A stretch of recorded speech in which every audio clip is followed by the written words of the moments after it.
है बेल मिलेगा ही, इसमें कोई कहीं कोई दो मत नहीं है।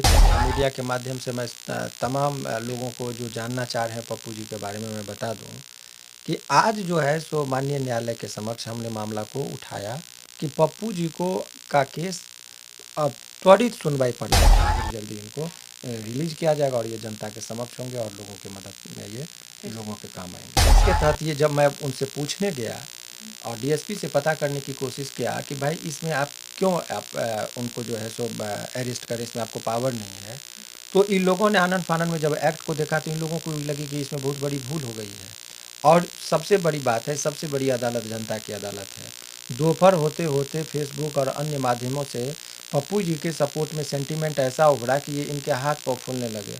अब इनको ऐसी स्थिति हो गई कि वो ना तो निगल सकते थे ना ही उगल सकते थे। इस चीज़ को जस्टिफाई करने के लिए शाम होते होते एक गड़ा हुआ मुर्दा को जिस तरीके से उखाड़ते हैं, 32 साल पुराना एक मामला था, उसमें आनन फानन में बहुत पहले ही एक वारंट था जो उसमें जो है सो इनको अरेस्ट करने का एक स्कोप ढूंढा गया, सारे मैकेनिज्म को लगाया गया। और एक बहुत बड़ी हैरत की बात है कि मधेपुरा से पुलिस आती है यहाँ। आज की जो सुनवाई हुई है उसके बाद आपको क्या लगता है कि कब तक हो पाएगा? बहुत बहुत ही आपका प्रश्न जेन्युइन है। देखिए इसमें नमस्कार, आप देख रहे हैं लाइव लॉन्ग बिहार। मैं हूं खुशबू रॉय। अभी हम पटना के हाई कोर्ट के अधिवक्ता शिवनंदन भारती, जो कि पप्पू यादव के अधिवक्ता हैं, जो इस बार कल जो उनके साथ मामला दर्ज हुआ है उनके ऊपर, उनके खिलाफ, उस मामले को लेकर जो उनके अधिवक्ता हैं शिवनंदन भारती, उनके चैम्बर में उनके साथ मौजूद हैं। और आज हम उनसे खास बातचीत करेंगे उस मामले को लेकर कि वो मामला क्यों हुआ था और कैसे हुआ था, और साथ ही हम उनसे ये भी जानकारी लेंगे कि आगे क्या होने वाला है और आज क्या हुआ है। आगे बढ़ने से पहले मैं आपको बता देना चाहूँगी कि शिवनंदन भारती अधिवक्ता, ये वही अधिवक्ता हैं जिन्होंने इनसे पहले भी बहुत सारे बिहार के बड़े बड़े नेताओं के और बहुत सारे लोगों के केसेस लड़े भी हैं, और अभी तक इन्होंने बहुत सारी सफलताएं भी हासिल की है। बड़े नेता में अगर मैं बात करूं तो लालू यादव, तेज प्रताप यादव, अनंत सिंह जैसे नेताओं के केस भी इन्होंने लड़ा है और सभी में इन्होंने सफलता हासिल किया है। उम्मीद है कि इस केस में भी ये सफलता हासिल करेंगे। आइए बातचीत करते हैं और जानते हैं उन्हीं की जुबानी। नमस्कार सर। नमस्कार, नमस्कार। बहुत बहुत बहुत स्वागत है आपका हमारे चैनल में। जी, बहुत बहुत धन्यवाद आपका भी। जी सर, सबसे पहले तो हम आपसे ये जानना चाहेंगे, कल जो हुआ गिरफ्तारी जब सुप्रीमो पप्पू यादव की, तो उनकी गिरफ्तारी आखिर क्यों हुई? देखिए, पप्पू यादव जी की जो गिरफ्तारी हुई है वो कानूनी एस्पेक्ट से राजनीतिक कारण रहा और राजनीतिक कारण को जो है सो एक तरीके से जस्टिफाई किया गया कानूनी रंग देकर।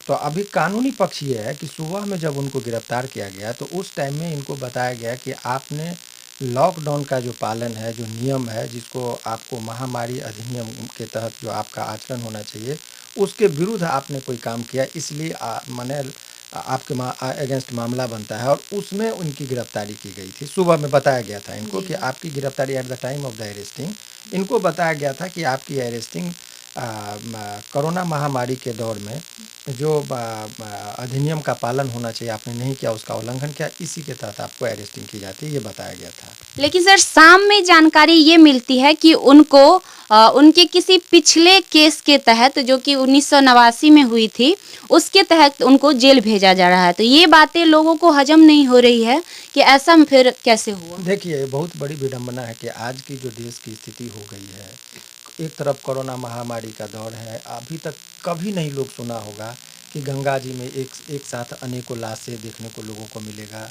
अपने लोग पीछे छोड़ा लेंगे, अपना बेटा अपने पिता को अग्नि नहीं दे पा रहा है। तो ये जो भारतीय संस्कृति और जो सनातन धर्म है उसका भी पालन करने में लोग, चूँकि मौत जो है लोगों को लग रहा है अपने को भी नहीं छूते। इस दौर में पप्पू यादव जी में एक क्वालिटी हमको लगा कि इस दौर में वो एक समाज सेवी की जो एक और भूमिका होनी चाहिए, जो नेता का मतलब होता है कि वो निडर होना चाहिए, जो अपने जान के बारे में नहीं सोचे। ये फैक्ट है, ईच एंड एवरीबॉडी नोज़ कि उनके बारे में अभी का जो छवि बना है उनका, कि वो अपने बारे में सोचे बगैर वो हर एक जगह गए। इस दौरान कल की जो घटना के बारे में बता दूं आपको कि कल सुबह में इनको अरेस्ट किया गया था, जिस टाइम में इनको बताया गया कि आपने लॉकडाउन के नियमों का पालन नहीं किया, उल्लंघन किया, इस वजह से आपकी गिरफ्तारी हो रही है। लेकिन जब मैं दोपहर में मुझे पता चला, जब मैं एज ए एडवोकेट उनके पास गया और डीएसपी साहब से बात किया कि जिस अधिनियम में आप गिरफ्तार कर रहे हो उसमें प्रावधान ही नहीं है गिरफ्तार का, आप गिरफ्तार कर ही नहीं सकते हैं, और उसमें विदाउट वारंट आपको गिरफ्तारी करनी नहीं है उसमें, क्योंकि 2 वर्ष का सज़ा है उसमें। और सीआरपीसी की धारा 41 के तहत कहा गया है कि जिसमें 7 वर्ष से नीचे का सज़ा है उसमें आपको गिरफ्तार करने से पहले वारंट लेना होगा कोर्ट से। तो विदाउट वारंट उसको जो है सो अरेस्टिंग का कोई पावर ही नहीं था। लेकिन इस केस में तो 41 के तहत ये जब मैं उनसे पूछने गया और डीएसपी से पता करने की कोशिश किया कि भाई इसमें आप क्यों उनको जो है सो अरेस्ट करें, इसमें आपको पावर नहीं है, तो इन लोगों ने आनन फानन में जब एक्ट को देखा तो इन लोगों को लगी कि इसमें बहुत बड़ी भूल हो गई है। और सबसे बड़ी बात है, सबसे बड़ी अदालत जनता की अदालत है। दोपहर होते होते फेसबुक और अन्य माध्यमों से पप्पू जी के सपोर्ट में सेंटीमेंट ऐसा उभरा कि ये इनके हाथ पाँव फूलने लगे। अब इनको ऐसी स्थिति हो गई कि वो ना तो निगल सकते थे ना ही उगल सकते थे। इस चीज़ को जस्टिफाई करने के लिए शाम होते होते एक गड़ा हुआ मुर्दा को जिस तरीके से उखाड़ते हैं, 32 साल पुराना एक मामला था, उसमें आनन फानन में बहुत पहले ही एक वारंट था, जो उसमें जो है सो इनको अरेस्ट करने का एक स्कोप ढूंढा गया, सारे मैकेनिज्म को लगाया गया। और एक बहुत बड़ी हैरत की बात है कि मधेपुरा से पुलिस आती है यहाँ। अब बताइए कि मधेपुरा से पुलिस आती है, कहा गया है कि कोई भी इंसान घर से बाहर अति आवश्यक कामों से ही निकलेंगे। तो जब वो लॉकडाउन से पहले वारंट था तो उसी टाइम में कंप्लेंट होना चाहिए था। इतना अत्यंत आवश्यक नहीं था इनको गिरफ्तार करना, क्योंकि वो भगोड़े नहीं थे, जनता के बीच में रह रहे थे, जनता की सेवा कर रहे थे, तो इतना इमरजेंसी नहीं था इनको गिरफ्तार करना। और उस दौरान यदि मधेपुरा से पुलिस आती तो वो कहीं ना कहीं वो भी अपने आप में लॉकडाउन का उल्लंघन है, क्योंकि अत्यंत आवश्यक कार्यों में ही आपको सफ़र करना है, चाहे वो पुलिस हो चाहे जनता, all are equal in the eyes of law. लेकिन खैर चलिए, वो अपना वो जस्टिफाई किए। लेकिन शाम होते होते जो खबर मिली आपको वो पुराने मामला में था जिसमें वारंट था, उसमें उनकी गिरफ्तारी हुई। और ये गिरफ्तारी जायज़ है या नाजायज़ इसको तय करने के अधिकार न्यायालय को है। और इसीलिए हम लोगों ने जब गिरफ्तारी हो गई तो राइट और wrong it will be decided by the court. और इसीलिए हम लोगों ने कल ही हाई कोर्ट की तरफ रुख किया। और हाई कोर्ट भी अभी कोरोना की वजह से सारी व्यवस्थाएं बंद हैं।